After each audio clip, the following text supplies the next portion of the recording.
Hello guys, welcome to my channel. உங்கள் வீட்டில் யாரை ரொம்ப செல்லமாக பார்த்துக்குவீங்க? உங்கள் வீட்டில் இருக்கிற குழந்தையோ இல்லை உங்களுக்கு பிடிச்சவங்களையோ ரொம்ப பாசமாக செல்லமாக பார்த்துக்குவீங்களா? ஆனால் எங்கள் வீட்டில் இருக்கிறவங்களாம் அப்படிலாம் கிடையாது. எங்கள் வீட்டில் பிறந்து 10 நாள் இல்லை 11 நாள் ஆன ஒரு சேட்டைக்காரி இருக்கா. அவ்வளோதான் எல்லாரும் செல்லம் கொஞ்சிக்கிட்டு இருக்காங்க. விட்டா தொட்டில் கட்டி தாளாட்டு கூட பாடுவாங்க போல இருக்கு. அந்த அளவுக்கு செல்லம் கொஞ்சிக்கிட்டு இருக்காங்க. அவள் அதுக்கு சலைச்சவளே கிடையாது. அவங்களுக்கு முன்னாடியெல்லாம் அம்பி மாதிரி அந்த செல்ல குறும்பு சொல்லுவாங்கல்ல, அந்த மாதிரி பண்ணுவா. ஆனால் என்னையும் ப்ரௌனியும் பார்த்துட்டா மட்டும் அவளோட அன்னியன் ஃபேஸை காமிக்க ஆரம்பிச்சிருவா. எங்களை பார்த்தா மட்டும் என்ன தோணுதுன்னு தெரியாது, சம்பவம் பண்ண ஆரம்பிச்சிருவா. என்னையாவது பரவாயில்ல, ஏதோ ஒரு மனித குழந்தைன்னு விட்டுட்டு போயிடுறா. ஆனால் ப்ரௌனி கம்முன்னு தான் படுத்துட்டு இருப்பா. போய் எட்டி உதைக்கிறது.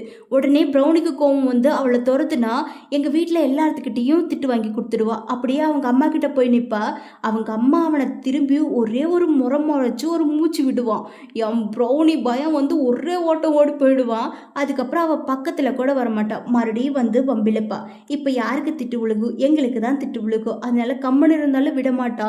எங்களை போட்டு டார்ச்சல் பண்ணிக்கிட்டு இருக்கா. இதை அவங்க கிட்ட சொன்னால் நம்ப கூட மாட்டேங்கிறாங்க. இப்படியே பண்ணிக்கிட்டு இருந்தா நான் என்னதான் பண்ணுறதுனே தெரியல. வர வர எங்கள் வீட்டில் எனக்கு மரியாதையே இல்லாமல் போய்கிட்டு இருக்கு. அதை விடுங்க, பரவாயில்ல. இந்த சேனல் உங்களுக்கு பிடிச்சிருந்தா ஒரு சின்னதாக ஒரு லைக் பண்ணிவிட்டு சப்ஸ்கிரைப் பண்ணிவிட்டு போயிடுங்க.